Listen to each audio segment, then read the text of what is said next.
إله الأولين والآخرين، والصلاة والسلام على أشرف الأنبياء والمرسلين سيدنا وسيد الأولين والآخرين محمد وعلى آله وصحبه أجمعين، وعلى كل من دعا بدعوته واستنى بسنته واهتدى بهديه إلى يوم الدين. أعوذ بالله من الشيطان الرجيم. بسم الله الرحمن الرحيم.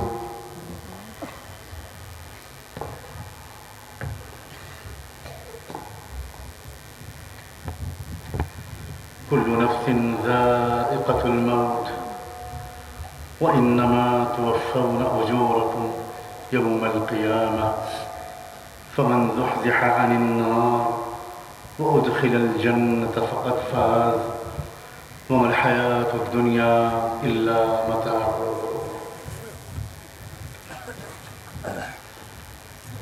قابل احترام حضرات علماء کرام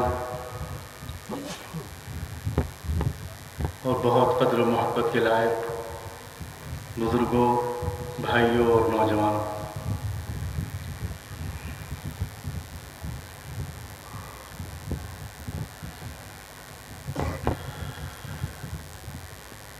بہت ڈرتے ڈرتے ایک سوال سے اپنی بات شروع کرتا ہوں. سب سے پہلے وہ سوال خود اپنے آپ سے کرتا ہوں اور پھر آپ سب سے.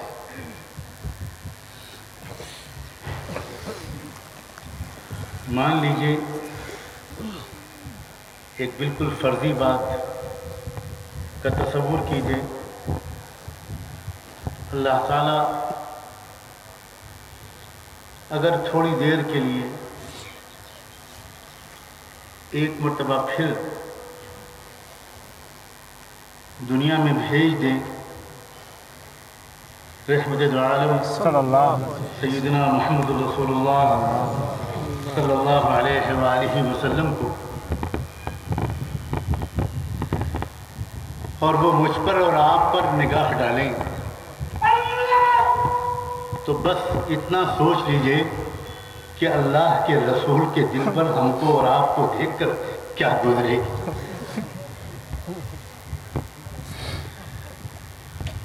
کوئی ہے ایسا جو اس سوال کا جواب یہ دے کہ مجھے دیکھ کر آنکھیں ٹھنڈی ہوں گی محمد رسول اللہ صلی اللہ علیہ وآلہ وسلم کی؟ جو ایسا ہو اللہ اسے بہت مبارک کرے. میں اپنا حال دیکھ کر کہتا ہوں کہ جی چاہے گا کہ زمین پھٹ جائے اور میں وہیں دفن ہو جاؤں. اللہ کے رسول کی نگاہ مجھ جیسے فاسق اور فاجر پر، مجھ جیسے گنہگار اور منافق پر پڑے ہی نہ.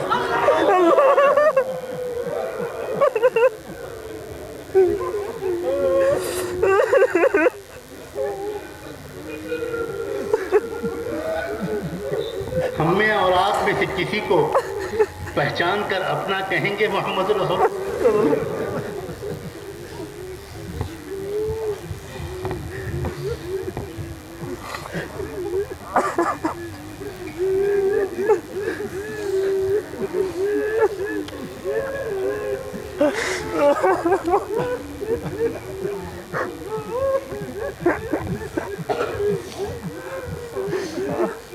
اتنی محنت کی تھی انہوں نے، اتنی تکلیفیں اٹھائی تھی انہوں نے، اتنی بھوک سہی تھی انہوں نے.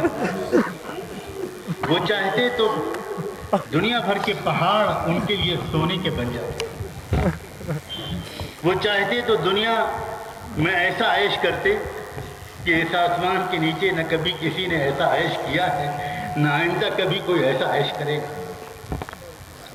ان کی بیویوں نے تکلیفیں اٹھائیں، ان کی بیٹیوں نے تکلیفیں اٹھائیں، ان کے نواسے بھوکے رہے، گھر میں 2 مہینے چولہا نہیں جلا.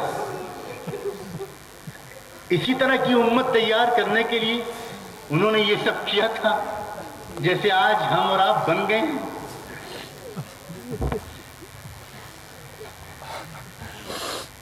میرے بھائیوں، کبھی تو سنجیدگی سے، کبھی تو تنہائی میں بیٹھ کر سوچو، یہاں اگر وہ نہیں آئیں گے دوبارہ تو کیا وہاں ہم ان کے سامنے جانے سے بچ جائیں گے؟ قیامت کے میدان میں کوئی ایسا کونا تلاش کیا ہے ہم نے؟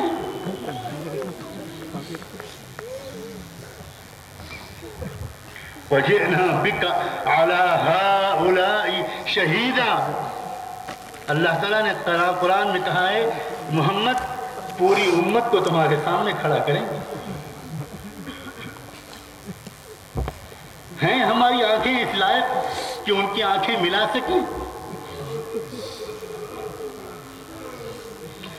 میرے بھائیوں، کس پہلو سے ہم پر اگر ان کی نگاہ پڑی ہے، کوئی ایک ایسا پہلو جس پر ہم کہہ سکیں اس پہلو سے وہ خوش رہی ہے؟ کوئی پہلو؟ وہ ہمارے عقیدوں کو دیکھیں گے، ہماری توحید کو دیکھیں گے، ہمارے ایمان کو دیکھیں گے، وہ کہیں گے کہ لوگوں یہی توحید تم کو سکھائی تھی، ہم نے یہی سکھایا تھا کہ جب مانگنا اللہ سے مانگنا، چھوٹی چیز مانگو یا بڑے سے مانگو. میرے بعد میرے آنے والے غلام جو امت کے اولیاء اللہ ہیں ان کا تو تذکرہ ہی کیا ہے. انہوں نے تو یہ کہا تھا کہ لوگوں مجھ سے بھی کبھی کچھ مت مانگنا، میں بھی اللہ کا بندہ ہوں، محتاج ہوں، مجھے نہیں معلوم کل کیا ہوگا.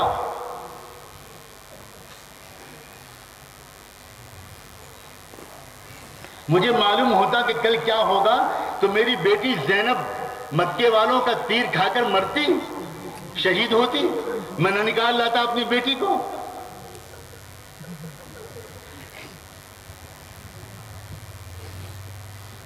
تم جہاں کوئی مزار دیکھتے ہو وہاں فوراً سجدہ کرنے لگتے ہو.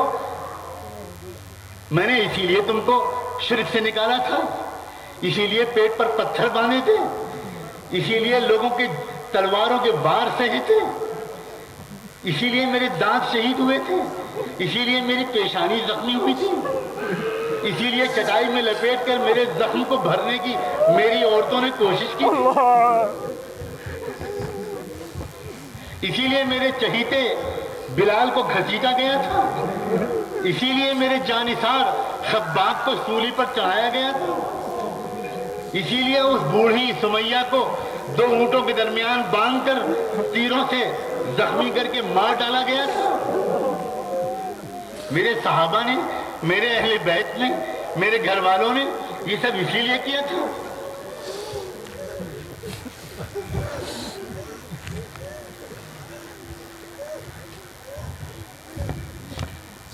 میری اور آپ کی اگر نماز کی حالت دیکھیں گے اللہ کے رسول تو ان پر کیا گزرے گی. جو نماز نہیں پڑھتے میرے بھائی اور میری بہنیں، ان کا تو میں تذکرہ ہی نہیں کرتا، لیکن میں اور آپ جو نماز پڑھتے ہیں کیا میری نماز دیکھ کر اللہ کے رسول خوش ہوں گے؟ تم سب کچھ تو سیکھتے ہو، فٹ بال کھیلنا چاہتے ہو تو وہ سیکھتے ہو، کرکٹ کھیلنا چاہتے ہو تو وہ سیکھتے ہو، پتنگ اڑانا چاہتے ہو تو وہ سیکھتے ہو، نہیں سیکھتے تو نماز پڑھنا نہیں سیکھتے. نماز تم کو بغیر سیکھے آ جائے گی. تم نے کبھی نیت باندھنا سیکھا؟ تم نے کبھی ہاتھ باندھنا سیکھا؟ تم نے کبھی ہاتھوں کو کانوں تک لے جانے کے تکبیر کا طریقہ سیکھا؟ تم نے رکوع سیکھا؟ تم نے سجدہ سیکھا؟ یہ کیا بغیر سیکھے نماز پڑھ رہے ہو؟ میرا وضو دیکھ کر خوش ہوں گے اللہ کے رسول؟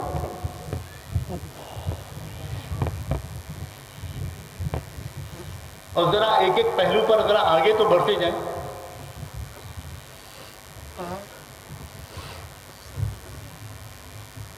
ہماری عبادات کا کیا حال ہے؟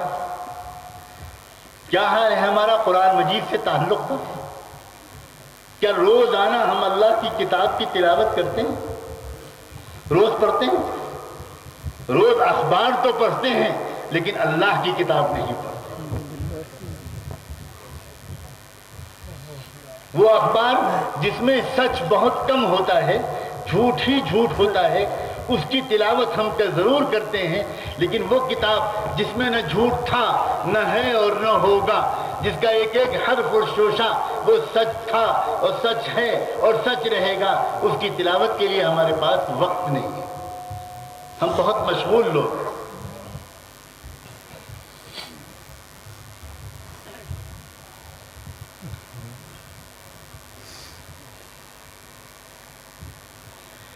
کتنا ہم یاد کرتے ہیں اللہ کو، اللہ کو کتنا یاد رکھتے ہیں. یعنی زبان سے جس وقت ہم اللہ کو یاد بھی کر رہے ہوتے ہیں، دل سے اس وقت بھی اللہ کو یاد نہیں کر رہے.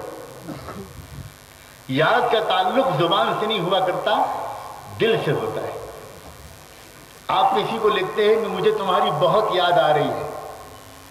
اپنی بیٹی کو لکھتے ہیں جس کو رخصت کیا ہے آپ نے اور وہ سسرال میں ہے اور مہینوں ہو گئے کہ وہ آپ نے اس کو نہیں دیکھا اور اس نے آپ کو نہیں دیکھا. آپ اس سے فون پر کہتے ہیں کہ مجھے تمہاری بہت یاد آ رہی ہے. یہ بیٹی کی یاد جو آتی ہے وہ زبان پر آتی ہے یا دل میں؟ اللہ کی یاد کتنی مرتبہ ہمارے دل میں آتی ہے؟ دل میں وہ یاد جو شوق بڑھتا دے، وہ یاد جو آنکھوں سے آنسو نکلوا دے، وہ یاد جو خوف دلا دے، وہ یاد جو کبھی کبھی رونگٹے کھڑے کروا دے کہ اللہ کے سامنے میں جاؤں گا کیا منہ لے کر جاؤں گا. ایسی یاد کتنی مرتبہ ہمارے اندر آئی ہے؟ کتنی مرتبہ؟ کیا ہو گیا ہے یہ؟ کیا ہو گیا ہے مسلمان کو؟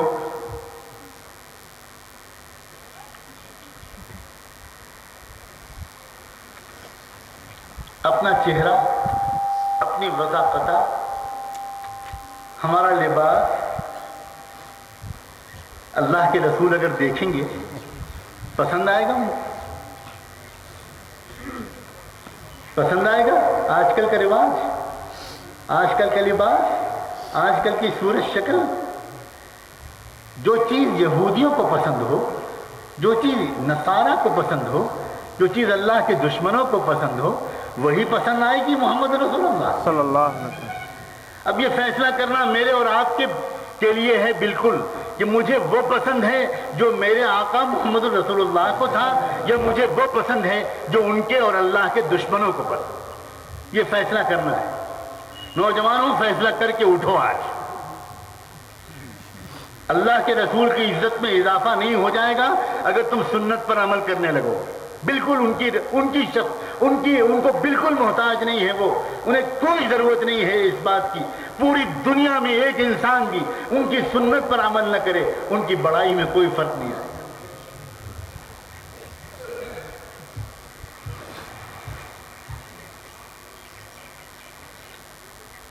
کیا بلانے کی ہمت کر سکتے ہو اللہ کے رسول کو اپنی شادیوں میں؟ سب تو بلاؤ گے اپنے رسول اپنے شادیوں میں. ایک مرتبہ اگر نگاہ پڑ گئی اللہ کے رسول کی، آج ہمارے معاشرے میں اور آپ کے معاشرے میں جو شادیاں جس طرح ہو رہی ہیں، اللہ کے اگر نگاہ پڑ گئی ان شادیوں پر تو حضور کے دل پر کیا گزرے گی؟ میں نے یہی سکھایا تھا، اللہ کا دیا ہوا مال اسی طرح خرچ کرنا چاہیے جیسے یہ میرے نام نہاد امتی کر رہے ہیں. آپ مجھے خود جواب دو میرے سوال کا. کیا شادیاں جس طرح ہو رہی ہیں، اور مجھے صاف کہنے دو، اتنی پٹائی کے باوجود عقل نہیں آ رہی کشمیر والوں کو؟ کیا اور کیا چاہتے ہو؟ صاف جواب دو. آج کیا یہ چاہتے ہو کہ اللہ میری اور تمہاری صورتوں کو بندر کی اور سور کی صورتیں بنا؟ کس چیز کے 1,00,000 نوجوانوں کی لاشوں کا ابھی تم نے نذرانہ پیش کیا ہے، ابھی عقل نہیں آئی؟ ابھی کیا دریائے چناب کو خون سے رنگ کرنا چاہتے ہو؟ ابھی جو چند عورتوں کی عزتیں باقی ہیں کیا ان کو بھی سرے بازار دوبارہ طے کیا ہے تم نے؟ کس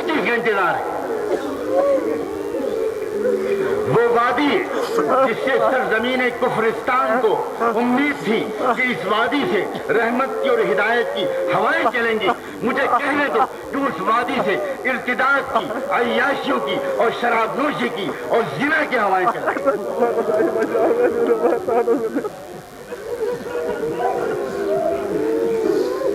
مجھے بتایا گیا ہے اور درد کے ساتھ بتایا ہے، روتے ہوئے ان علماء نے بتایا ہے کہ یہ شادیوں کا موسم ہے مولانا، اور جی جاتا ہے کہ سری نگر چھوڑ کے بھاگ جائیں۔ تمہاری بیٹیاں محمد رسول اللہ کی بیٹی سے زیادہ بلند مقام ہے۔ تیار ہو جاؤ، کل قیامت کا میدان ہوگا اور حضرت فاطمہ کا ہاتھ ہوگا اور تمہاری بیٹیوں اور بہوؤں کے گریبان ہوں، کھڑی ہوں گی فاطمہ روزہ محشر۔ یاد رکھ لینا، نوٹ کر لینا آج میری اس بات کو۔ نئی عجیب و غریب قسم کی باتیں سننے کو پڑتی ہیں، اور یہ ہو کیا رہا ہے؟ بس جلسہ ہو جائے، تقریر ہو جائے، واز ہو جائے، دعا ہو جائے، ہم کچھ رو لیں، کچھ معافی مانگ لیں اور چلے جائیں، ختم۔ پھر زندگی ویسی کی ویسی، پھر نوجوان اسی طرح آوارہ، پھر عورتیں اسی طرح بے پردہ اور بے حیا اور بے حجاب، پھر امیروں کا دولت کا استعمال غلط۔ اس کے بعد کہتے ہیں کہ مسلمان دنیا میں ذلیل کیوں ہو رہا؟ مجھے واقعی حیرت ہے کہ کہاں چلی گئی آپ کی عقل، کہاں چلی گئی آپ کی سمجھ؟ کیوں نہیں آپس میں آپ لوگ خود کھڑے ہوتے؟ یہ علماء کب تک چیختے چلاتے رہیں؟ نوجوانوں میں کیوں نہیں تحریک برپا ہوتی؟ کیوں نہیں ہنگامہ کھڑا ہو جاتا؟ ہم نہیں ہونے دیں گے اپنے شہر میں ایسی شادی۔ یہ کیا ہو رہا ہے؟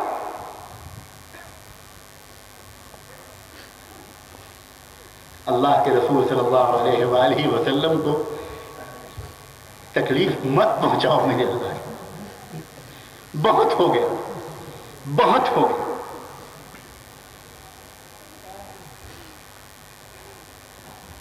وہ اگر پلٹ کر دوبارہ ہماری بستیوں میں نہیں آ سکتے تو کیا آپ سمجھتے ہو ہماری حرکتوں کا ان تک کچا چٹا نہیں پہنچایا جا رہا ہے؟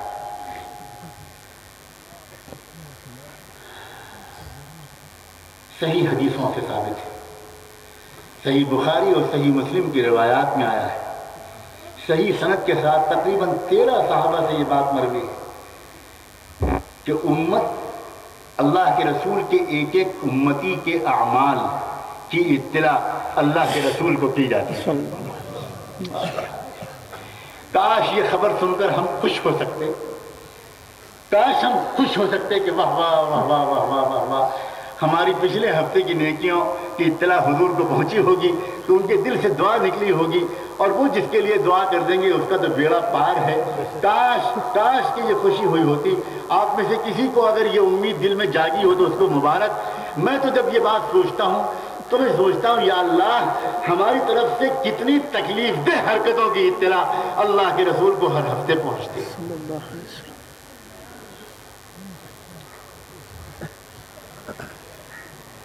یہ تو انتہائی خطا کار اور گنہگار، ایک عام اور عام سے بھی زیادہ پست مسلمان ہوں جو اللہ کے بندے نظر رکھتے ہیں، جن کے نفس کا تزکیہ ہوا ہے، جنہوں نے اپنے قلب کو ذکر سے صاف کیا ہے، جو اللہ والوں کی جنہوں نے خدمت کی ہے، صحبت اٹھائی ہے، جن کی زندگی ایک ایک عمل سنت کے مطابق گزرتا ہے۔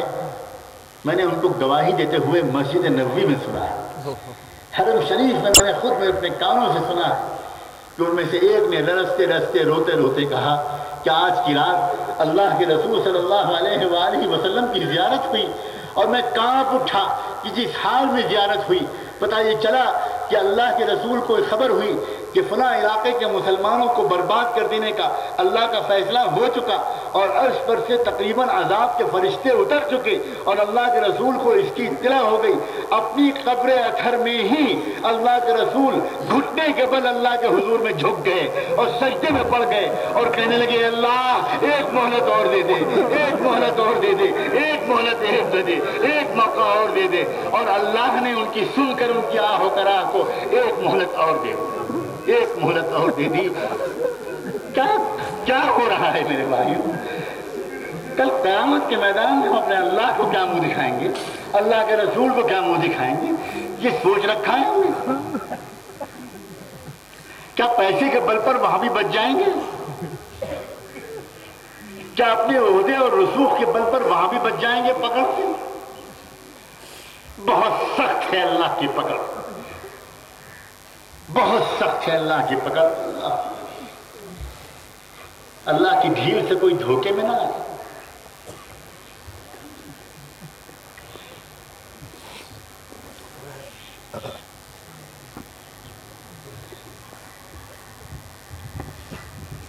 جس امت کو اپنے وقت کا استعمال صحیح نہیں آتا، اپنی تندرستی کا استعمال صحیح نہیں آتا اور اپنے مال کا استعمال صحیح نہیں آتا، وہ قوم دنیا میں بھی برباد ہو کر رہتی ہے اور آخرت میں بھی برباد ہو۔ تین چیزیں ہیں اللہ کی طرف سے دی گئی، ان کے استعمال کا سلیقہ، اسی کا نام ہے اسلام۔ اپنے وقت کو کیسے استعمال کرو، اپنے جسم کی ایک ایک طاقت کو کیسے استعمال کرو۔ تمہارے جسم میں ایک دماغ ہے، اس میں سوچنے کی طاقت ہے، ایک دل ہے، اس میں محبت کرنے کی طاقت ہے، تمہاری آنکھ ہے، اس میں دیکھنے کی طاقت ہے، تمہارے پاس کان ہے، اس میں سننے کی طاقت ہے، تمہارے پاس پیر ہے، اس میں چلنے کی طاقت ہے، تمہاری پاس پیشانی ہے، اس میں گھمنڈ اور تکبر اور بڑائی کا خزانہ اسی میں لگا ہوتا ہے۔ انسان کے اندر جو بڑائی کا مادہ رکھا گیا ہے وہ اسی پیشانی میں رکھا گیا ہے، اور اسی لیے اسی پیشانی کو بار بار شعور اور استحضار کے ساتھ سجدے میں گرا کر اللہ کے قدموں پر انسان اور بار بار اس کو یاد دلایا جاتا ہے، میں بڑا نہیں ہوں، بڑا میرا اللہ ہے۔ اب اگر کوئی شخص چاہے وہ علم کے لحاظ سے بڑا ہو جائے، چاہے وہ دولت کے لحاظ سے بڑا ہو جائے، چاہے وہ عہدے کے لحاظ سے بڑا ہو جائے، اگر وہ پیشانی کو اللہ کے سامنے یہ سب یاد کر کے، ایمان اور احتساب اسی کو کہتے ہیں، اس کو یاد کر کے اگر پیشانی کو نماز میں اللہ کے سامنے رکھتا ہے تو اس کا علم اس کو تکبر سے تک نہیں پہنچنے دے گا۔ اس علم کی وجہ سے اس کے اندر تکبر نہیں پیدا ہو پائے گا، دولت کی وجہ سے اس کے اندر گھمنڈ اور تکبر نہیں پیدا ہو پائے گا، اس کے عہدے کی وجہ سے اس کے اندر تکبر اور گھمنڈ نہیں پیدا ہو پائے گا۔ اور وہ علم والا جس میں تکبر نہ ہو، وہ رحمت للعالمین کا ایک عکس ہوتا ہے، اس کے اوپر ایک تجلی ہوتی ہے رحمت للعالمین۔ اور جس علم والے کے پاس تکبر ہو وہ ابلیس کا سایہ ہوتا ہے اس کے اوپر، اس میں ابلیس کا مزاج آ جاتا ہے، اس کے نقصانات ویسے ہی ہوتے ہیں جیسے ابلیس کے نقصانات۔ اور وہ علم والا جو تکبر سے محفوظ رہے، جس میں عبدیت آ جائے، جس میں تواضع، انکسار اور عاجزی آ جائے، جو مسکینوں کی طرح جیے، جو عوام کے ساتھ اٹھے بیٹھے، جو اپنے آپ کو کسی بھی قیمت پر کسی بھی پہلو سے کسی سے بڑا نہ سمجھے، اس کے اوپر محمد رسول اللہ کی نسبت کا انعکاس ہوتا ہے۔ اور جو فیض پہنچا تھا اللہ کے رسول سے پورے عالم کی سطح پر، اس اللہ کے بندے کا سے بھی اللہ کے رسول کا وہی فیض اس کے ذریعے سے پہنچتا ہے۔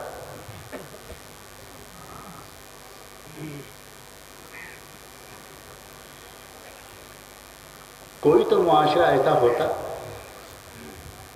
کوئی تو ہندوستان میں، اس پورے ملک میں، اس پورے علاقے میں، اس پورے جنوب شرق ایشیا میں کوئی تو خطہ ایسا ہوتا جہاں ہم ڈھونڈ ڈھونڈ کر پورے ملک سے غیر مسلم بھائیوں کو، ہندو بھائیوں کو، سکھوں کو، ان کو لا کر دکھاتے کہ آئیے آپ کو دکھائیں کہ اسلامی معاشرہ کیسا ہوتا ہے۔ آج تو حالت یہ ہے کہ یہ سب حالات جب میں سن رہا تھا تو میں سوچ رہا تھا کہ کیا مطلب ہے اس بات کا؟ کیا مسلمان وہیں ٹھیک رہتا ہے جہاں تعداد میں بہت تھوڑا ہو، جہاں ڈرا، سہما، کچلا، کمزور ہو، ذرا سی تندرستی اس کو ملی، ذرا سا حسن اس کو ملا، ذرا سی جوانی اس کو ملی، ذرا سا اس کے چہرے پر رونق آئی، ذرا سا پیسہ اس کو ملا اور یہ پاگل ہوا؟ کیا یہی نہیں ہو رہا ہے آج؟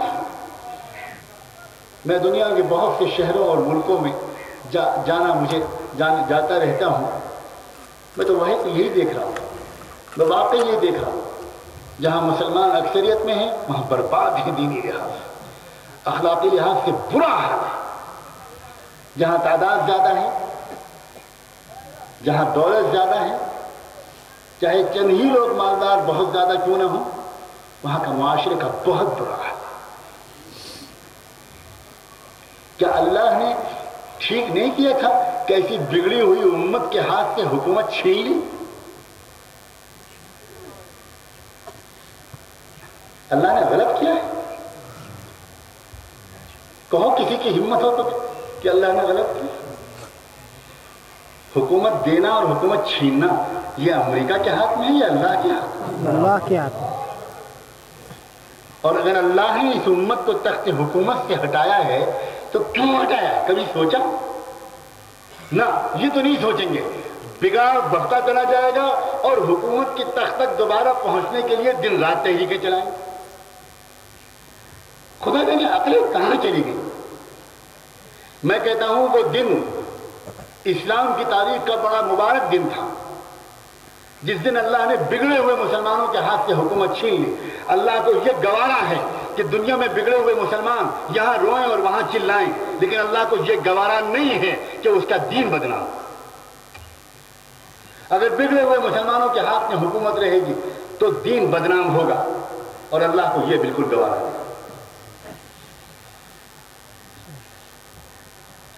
اپنے بگاڑ کی طرف دیکھتے نہیں، یہ نہیں دیکھتے کہ آخر ہوا کیا ہے، آخر کیوں اللہ تعالیٰ نے ہم کو امامت کے مسلح پہ سے دور پھینک دیا.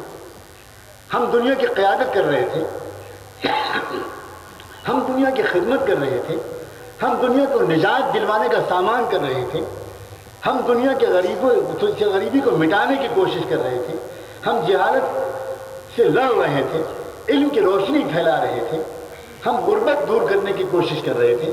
اور آج ہمارا خود کیا حال ہو گیا؟ جہالت اور غربت کا لفظ جہاں بولو کون سی ہم قوم یاد آتی ہے؟ میرے بھائیوں، اور یہ تو دنیا کا معاملہ ہے، یہ تو کچھ بھی نہیں ہے. یہ جو حالات دنیا میں آتے ہیں یہ تو اس لیے آتے ہیں کہ شاید اب چونک جائیں میرے بندے، شاید اب سمجھ جائیں، لعلہم یرجعون، شاید اب توبہ کر لیں، شاید اب واپس پلٹ جائیں. اصل جو سزا ملنی ہے وہ تو مرنے کے بعد آنی ہے، اور بڑی سخت سزا ہوگی، بڑی سخت سزا. لوگوں، ہم سب کا حال یہ ہو گیا ہے آج کہ ہمارے دینی، یعنی اب تو جنت اور دوزخ کا بیان بھی نہیں ہوتا، اب تو آخرت پر تقریریں بھی نہیں ہوتی، وہ بھی فیشن کے خلاف مانا جاتا ہے. اگر کوئی عالم آخرت کے بارے میں بولنا شروع کرتا ہے تو آج کل کا پڑھا لکھا نوجوان کہتا ہے کہ یہ کیا موت کا تذکرہ شروع کر دیا، کچھ انقلابی باتیں کرتے ہیں، کچھ ذرا دنیا کے حالات پر روشنی ڈالتے ہیں. آج ہمارا حال یہ ہو گیا ہے کہ آخرت کا تذکرہ تک ہم کو پسند نہیں آ رہا ہے، اتنا ذوق بدل گیا ہے. حالانکہ جو کچھ ہے وہ صرف آخرت کے لیے ہے. دنیا مقصود نہیں ہے، دنیا کی حکومت مقصود نہیں ہے، دنیا میں غلبہ مقصود نہیں ہے. اللہ کا مقصود یہ نہیں تھا کہ جو قیصر و کسریٰ دنیا کی دولت لوٹ رہے ہیں اس قیصر و کسریٰ کو ہٹا کر اب ایک نیا بندہ کھڑا کر دو، محمد رسول اللہ کو، ابوبکر عمر کو بٹھا دو، اب وہ لوٹیں. یہ تو دنیا کی سیاسی پارٹیوں کا مزاج ہوتا ہے. کوئی پولیٹیکل پارٹی یہ نہیں چاہتی کہ برائیاں مٹیں، ہر پولیٹیکل پارٹی یہ چاہتی ہے کہ برائیاں ہوں مگر ہماری نگرانی، تاکہ ان کا فائدہ ہم کو ملے، تاکہ رشوت میں پرسنٹیج ہم کو ملے، تاکہ کسٹم اور ایکسائز کی ڈیوٹی میں پرسنٹیج ہم کو ملے، تاکہ ٹرانسفر اور اپائنٹمنٹ کے کوٹے میں پیسہ ہم کو ملے. کیا اللہ میں یہ چاہتا تھا؟ ہر کسی نے. کیسے اسلام پھیلا تھا ان ملکوں میں؟ آج لوگ سمجھتے ہیں کہ صدیق اکبر اور عمر فاروق رضی اللہ تعالیٰ عنہما کے دور میں فتوحات ہوئی، ملک کے ملک فتح ہو گئے، رومن امپائر پوری کی پوری فتح ہو گئی، پرشین امپائر پوری کی پوری فتح ہو گئی، اور جب فتح ہو گئی تو بس وہاں لوگ سب کے سب مسلمان کر لیے گئے۔ ایک بات بتاؤ، کوئی باہر کی قوم آ کر اگر کسی قوم پر فتح حاصل کر لیتی ہے اور غلبہ کر لیتی ہے، اسے اپنا غلام بنا لیتی ہے، تو اس قوم کو اس باہر سے آنے والی قوم سے محبت ہوتی ہے یا نفرت؟ کیوں بھائی؟ نفرت ہوتی ہے۔ اسی لیے تو آزادی کی لڑائیاں لڑی جاتی ہیں کہ یہ باہر کے آنے والی قوم یہ آ کر ہم پر حکومت کر رہی ہے، بھاگے یہاں سے۔ کبھی دیکھا ہے تم نے کہ فاتح قوموں کا دین قبول کر لیا ہو مفتوح قوموں نے؟ کبھی ایسا ہوا ہے؟ یہ کیا ہوا کہ صحابہ کرام جو فاتح تھے ان کے دین کو قبول کر لیا، آدھی سے زیادہ 3/4 دنیا کے تمام انسانوں، یہ ہوا کیا؟ کیا ان کو ڈنڈے کے زور پر مسلمان بنایا گیا تھا؟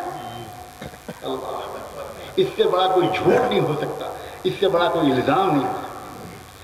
پہلا فرمان جو جاری ہوا کرتا تھا فتح ہونے کے بعد، جو پہلا آرڈر جاری ہوتا تھا امیر کی طرف سے، وہ پہلا یہ ہوتا تھا، لوگوں سب کی جانیں محفوظ، سب کے مال محفوظ، سب کے مکان محفوظ، سب کے گرجا گھر اور مندر محفوظ، سب کی عبادت گاہیں محفوظ، سب کے مذاہب محفوظ، کوئی کسی کو مذہب بدلنے پر مجبور نہیں کرے گا۔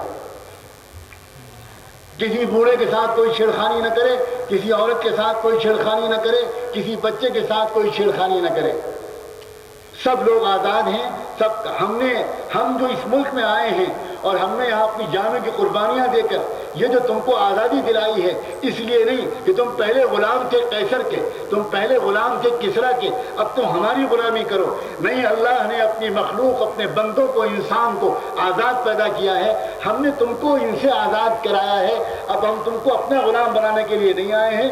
تم سب آزاد ہو، تم جس چاہے دین پر چلو، جس چاہے مذہب پر چلو، جس طرح کی چاہے عبادت کرو۔ اگلا اعلان کیا ہوتا تھا؟ پہلا خطبہ ہر امیر نے مصر میں اور شام میں، انطاکیہ میں اور حمص میں، حما میں اور دمشق میں، بغداد میں اور ہر جگہ جو پہلا خطبہ دیا جاتا تھا اس میں یہ کہا جاتا تھا، پہلے خطبے میں کہا جاتا تھا کہ پورے ملک کے تمام غریبوں کے لیے وظیفہ جاری کیا جاتا ہے، پورے ملک کی تمام عورتوں کے لیے وظیفہ جاری کیا جاتا ہے، پورے ملک کے تمام بوڑھوں کے لیے وظیفہ جاری کیا جاتا ہے، آؤ بیت المال میں اپنا وظیفہ لینے کے لیے آؤ اور لے کر جاؤ۔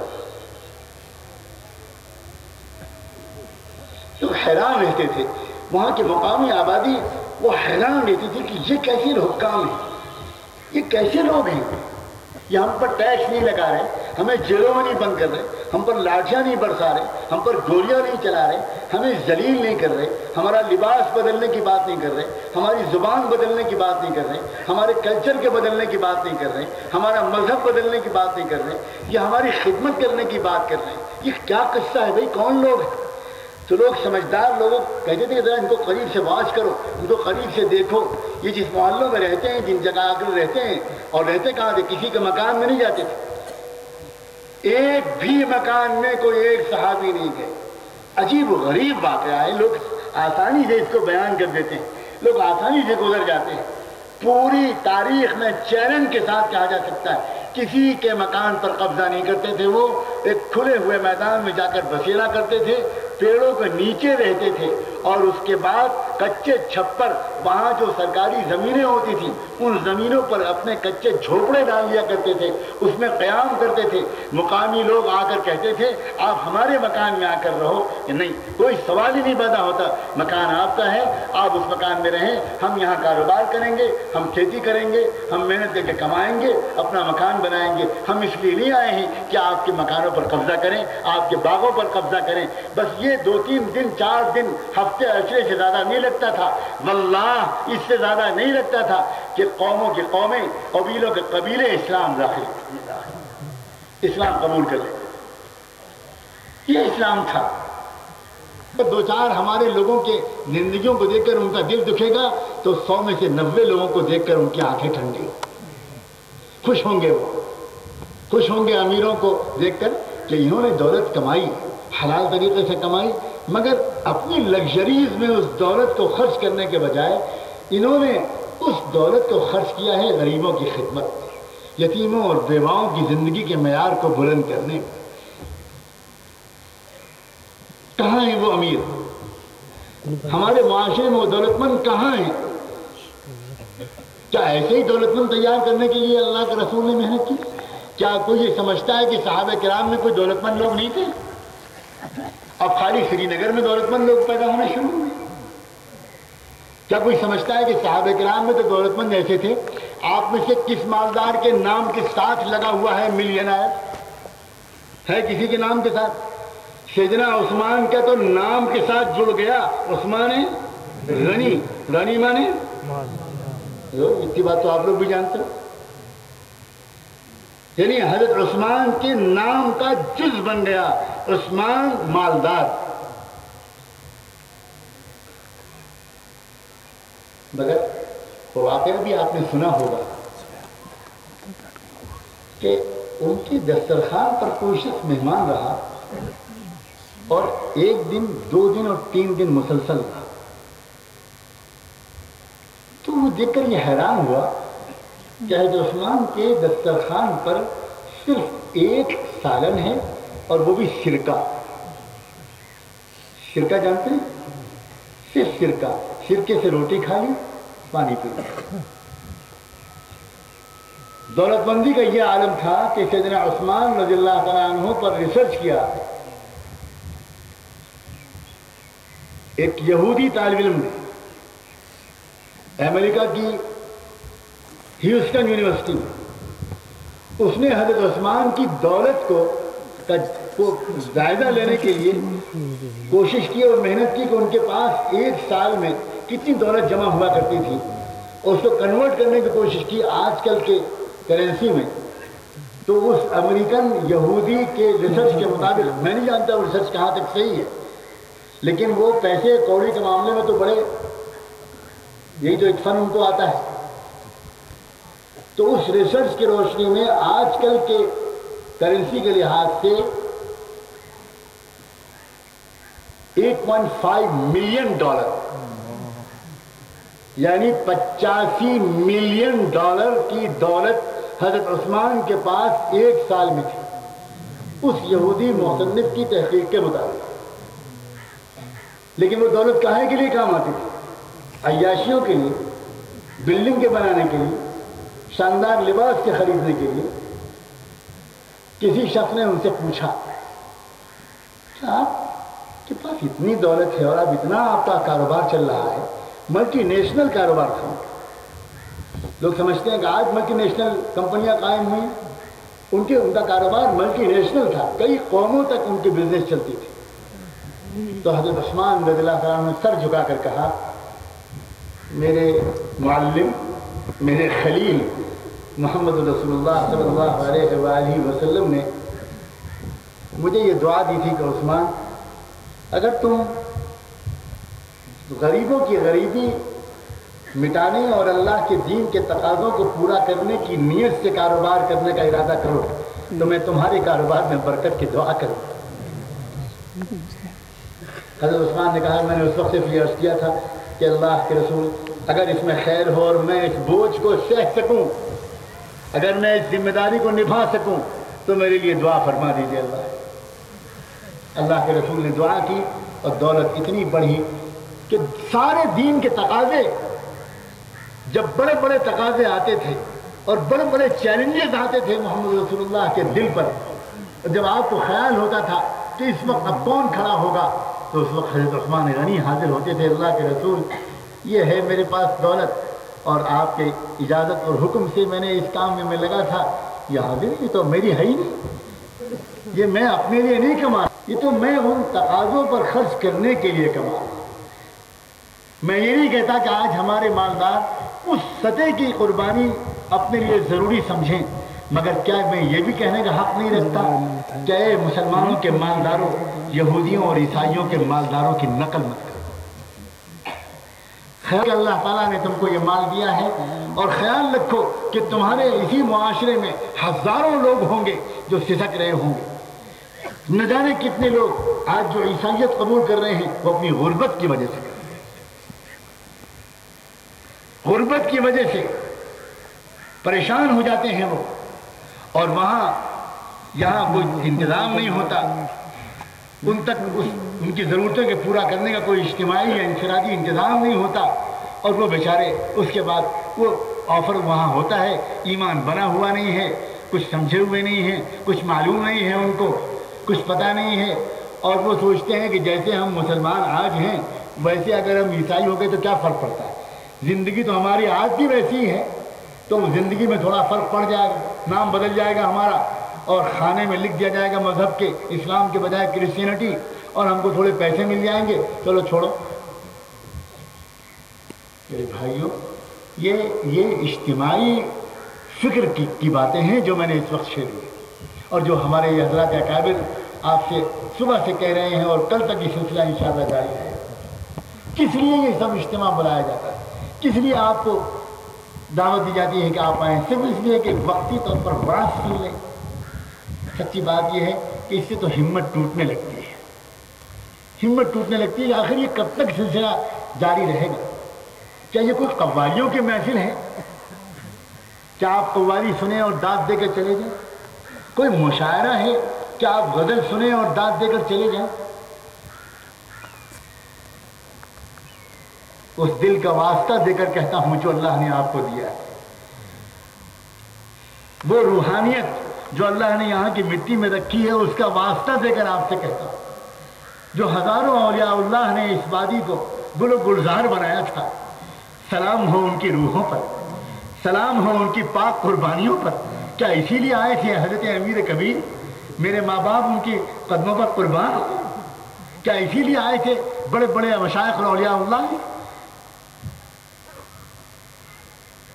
کیا بہترین موقع آپ کو ملا ہوا ہے، مگر آپ کس بری طرح اس کو برباد کر رہے ہیں۔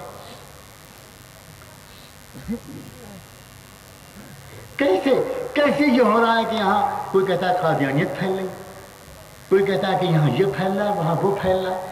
میرے بھائیوں، یہ کیوں نہیں کوئی خبر کہتا کہ اللہ کا صحیح دین یہاں پھیل رہا ہے؟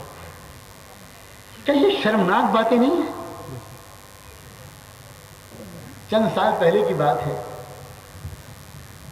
جب میں شاید پہلی بار جموں آیا تھا، تب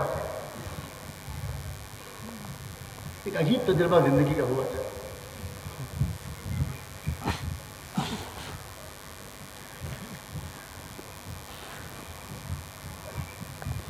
مجھے جب میں واپس جا رہا تھا جموں ایئرپورٹ سے، تو مجھے چھوڑنے کے لیے جو میرے میزبان حضرات جموں سے، وہ سب ظاہر ہے کہ ایئرپورٹ تک چھوڑ کے چلے گئے۔ اس کے بعد میں نے اپنا بورڈنگ کارڈ وغیرہ لے لیا اور میں فلائٹ کے انتظار میں بیٹھا۔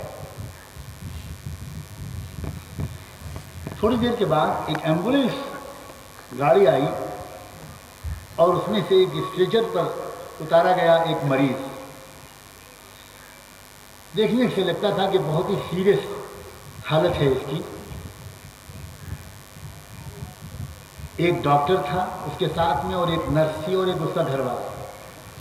یہ تین لوگ تھے اور ایک خود وہ مریض کی حالت یہ تھی کہ ایک طرف سے اس کے خون چڑھایا جا رہا تھا اور ایک طرف سے گلوکوز۔ ان بیچاروں کی سیٹ ویٹ نہیں تھی، وہ اچانک ان کی حالت مریض کی بگڑی تھی، اور جموں میں کسی اسپتال نے ریفر کیا تھا کہ دلی لے جائیں۔ تو وہ ایک ایک مسافر سے خوشامد کرتے پھر رہے تھے کہ شاید ان کی زندگی بچ جائے، آپ اگر اس وقت اس فلائٹ سے نہ جائیں اور کل کی فلائٹ سے چلے جائیں تو ہم کو جانے کا موقع مل جائے۔ میں دیکھ رہا تھا کہ پریشان ہے وہ لڑکی بیچاری جو ایک ایک مسافر کی خوشامد کر رہی ہے۔ 2-4 منٹ انتظار کے بعد میں اٹھا، میں نے پوچھا کہ کیا معاملہ ہے، تو یہ پتہ چلا کہ یہ قصہ ہے۔ تو میرے پاس ایک اپنا اکیلا بورڈنگ کارڈ تھا۔ میں نے اسی وقت یہ نیت کی کہ میرا جانا اتنا ضروری نہیں، میں کل چلا جاؤں گا، شاید اللہ کا بندہ بچ جائے۔ تو میں نے کہا کہ میرا بورڈنگ کارڈ حاضر ہے، میں واپس ٹکٹ لے لیتا ہوں، میں کل چلا جاؤں گا۔ تو اللہ کا کرنا کہ اس کے بعد اور 2-3 لوگوں کے دل میں اللہ تعالیٰ نے ڈال دیا، اور وہ انتظام ہو گیا، اور ہم 3-4 مسافر رک گئے اور وہ مریض لے جائے گئے۔ کبھی آج تک میں نے اس واقعے کو کم سے کم یہاں تو کبھی سنایا نہیں، بلکہ پوری ریاست میں آج اس وقت یہ بات یاد آئی ہے۔ اللہ کرے کہ سنانے میں خیر ہو اور میرا نفس اس کے شر سے محفوظ ہے۔ ایک ملٹری کا، ایک آرمی کا آفیسر، کوئی بڑے بریگیڈیئر رینک کا یا کرنل کے رینک کا، ایک سکھ جو وہاں کی سیکورٹی کا انچارج تھا ایئرپورٹ کا، وہ یہ سب کھڑا ہوا تماشا دیکھ رہا یا شاید اپنے آفس سے دیکھ رہا۔ جب یہ ہوا تو وہ میرے پاس آیا اور اس نے مجھ سے کہا کہ کیا آپ آج کی فلائٹ سے نہیں جا رہے ہیں؟ میں نے کہا میں آج کی فلائٹ سے نہیں جا رہا ہوں۔ تو اس نے مجھے بورڈنگ کارڈ دے دیے، میں کارروائی کرا کے آتا ہوں۔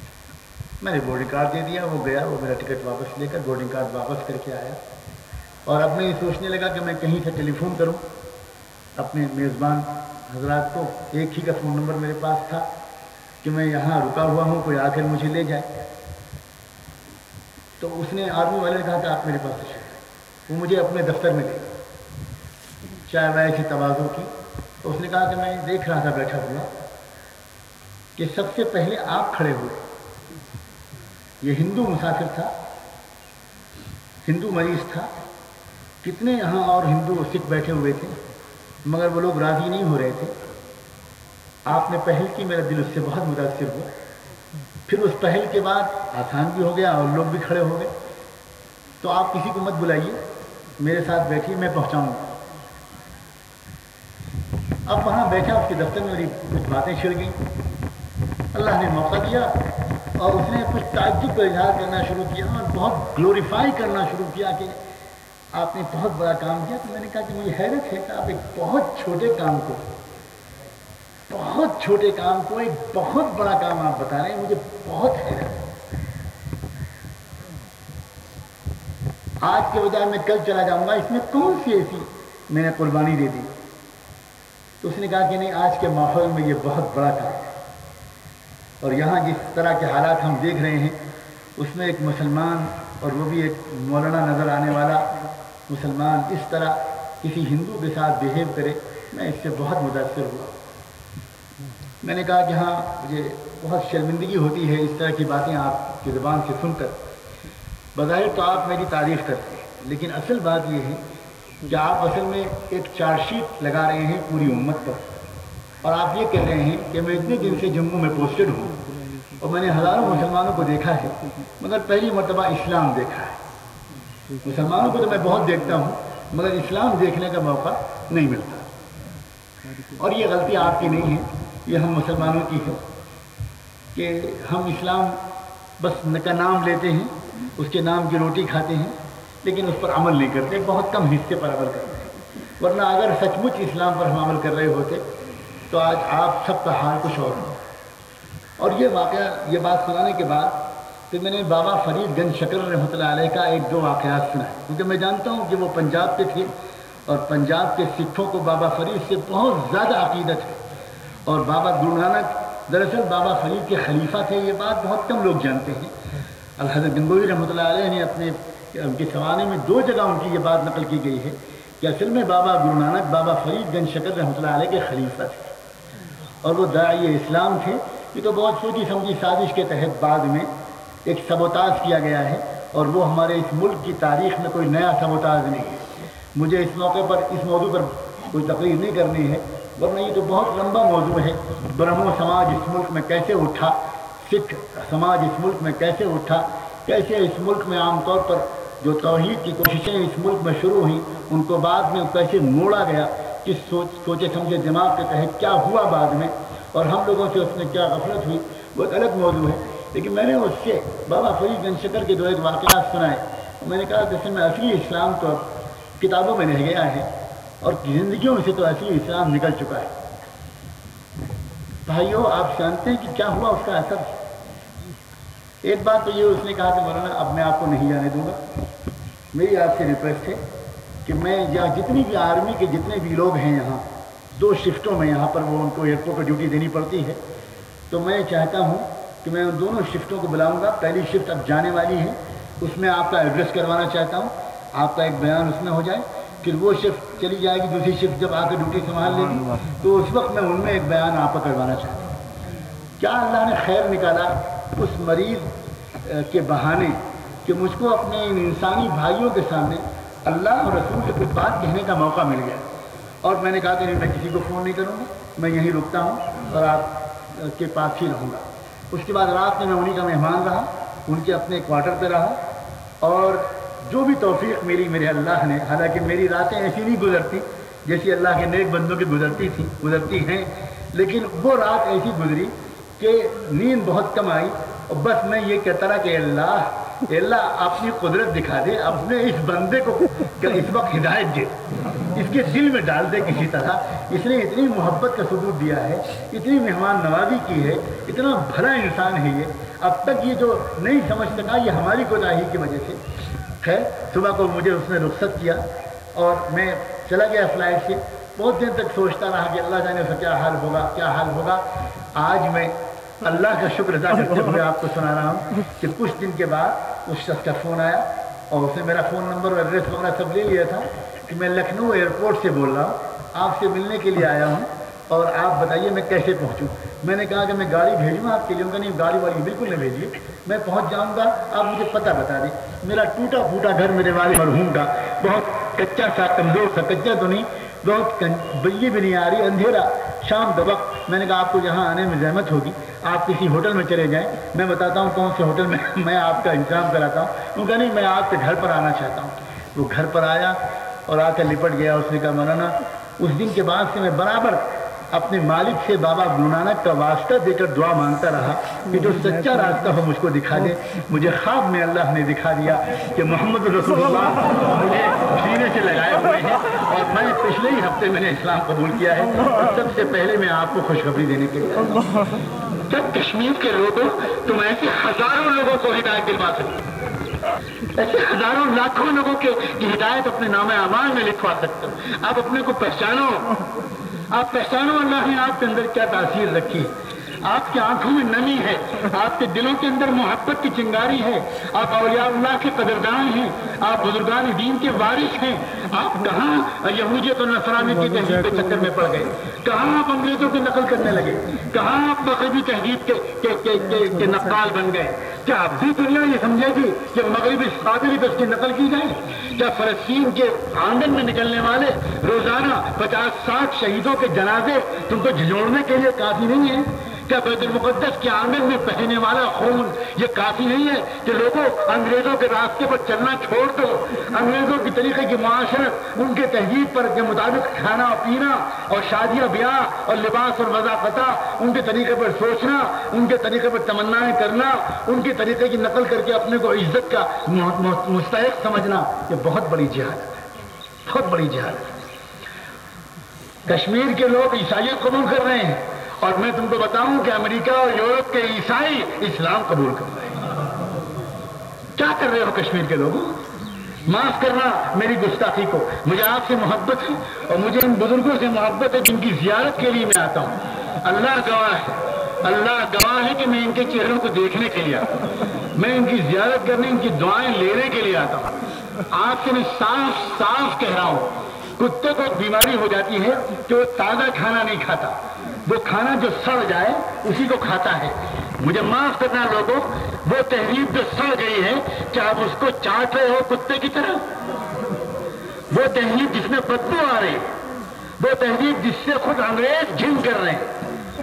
ہاں میں کہہ رہا ہوں انگریز گھن کر رہے ہیں، میں یوں ہی نہیں کہہ رہا ہوں۔ آپ کو پتا ہے کہ لندن کے میئر کی تقریریں کس طرح کی ہو رہی ہیں؟ آپ نے پڑھی ہے لندن کی میئر کی تقریریں؟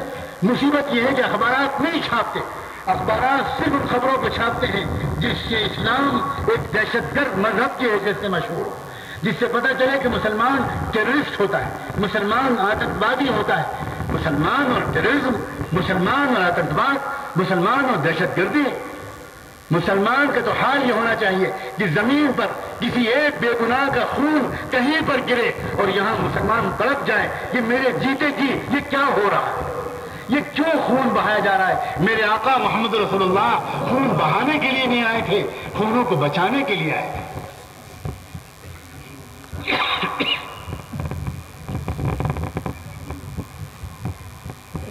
لندن میں دھماکہ ہوا، ساری دنیا میں بدنام کیا جا رہا ہے اسلام۔ لوگ ذرا عقل سے کام نہیں لیتے، لوگ ذرا سا سوچتے نہیں.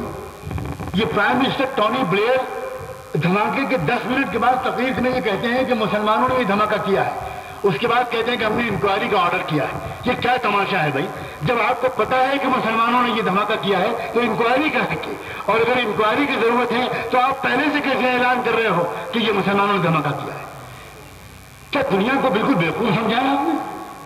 میں تو شاباش دیتا ہوں لندن کے میئر کو، جو عیسائی ہے، انگریز ہے، آرین برٹش نسل کا اوریجنل انگریز ہے. اس نے صاف تقریر میں کہا ہے کہ میں اس کا پورا الزام اپنی موجودہ حکومت کو دیتا ہوں. اس نے پالیسیاں ایسی بنائی ہیں کہ دنیا کے لوگ فرسٹریٹڈ ہوتے ہیں، دنیا کے لوگ تنگ آمد بجنگ آمد پر اتر آئے ہیں. اتنا ظلم ہوتے ہوئے اگر میں بھی دیکھوں گا تو میں بھی وہی کروں گا جو مظلوم قوم کے افراد کر رہے ہیں. یہ خبر کہیں نہیں چھپتی.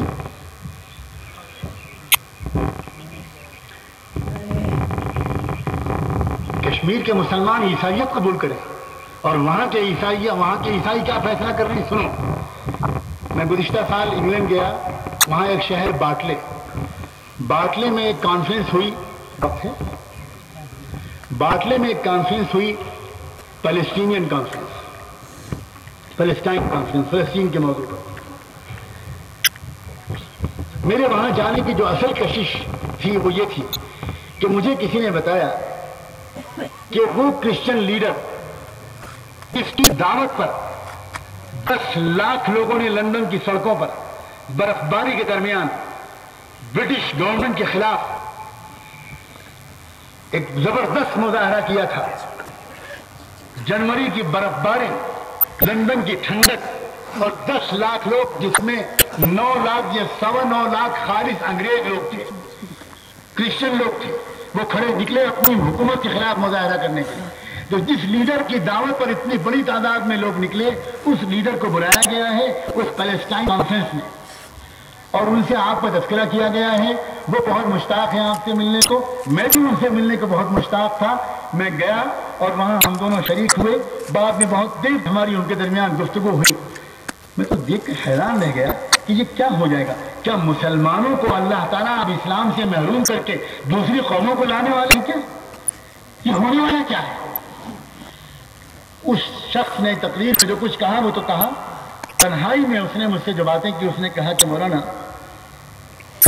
میں عیسائی ہوں اور پکا عیسائی، لیکن میں نے پچھلے دنوں مسلمانوں پر پڑھنا شروع ہوا ہے امریکہ کی طرف سے پوری دنیا پر. اس کے بعد میں نے قرآن کا مطالعہ کرنا شروع کیا اور مجھے حیرت ہوئی کہ مجھے تو آج تک کسی نے بتایا نہیں تھا کہ قرآن میں عیسیٰ علیہ السلام کے بارے میں یہ بات کہی گئی، قرآن میں مریم علیہ السلام کے بارے میں یہ بات کہی گئی. قرآن میں اتنی عظیم الشان الفاظ میں عیسیٰ علیہ السلام کا ذکر کیا گیا. قرآن نے تو یہاں کہہ دیا کہ پوری انسانی تاریخ کی امامت کے لیے 2 انڈیویجولز چنے گئے ہیں اور 2 فیملیز چنی گئی ہیں. ان اللہ اصطفى آدم ونوحا وآل ابراہیم وآل عمران علی العالمین. اللہ تعالیٰ نے چنا آدم کو اور نوح کو، ابراہیم کو، آل ابراہیم کو اور آل عمران کو، ابراہیم کے خاندان کو اور عمران کے خاندان کو.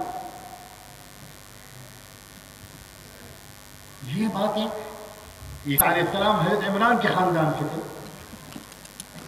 یہ پوری سورت سورہ مریم کے نام سے. سورہ حضرت مریم کے بارے میں قرآن کہتا ہے کہ ساری دنیا کی عورتوں میں سب سے بلند مقام اللہ تعالیٰ نے جو عطا فرمایا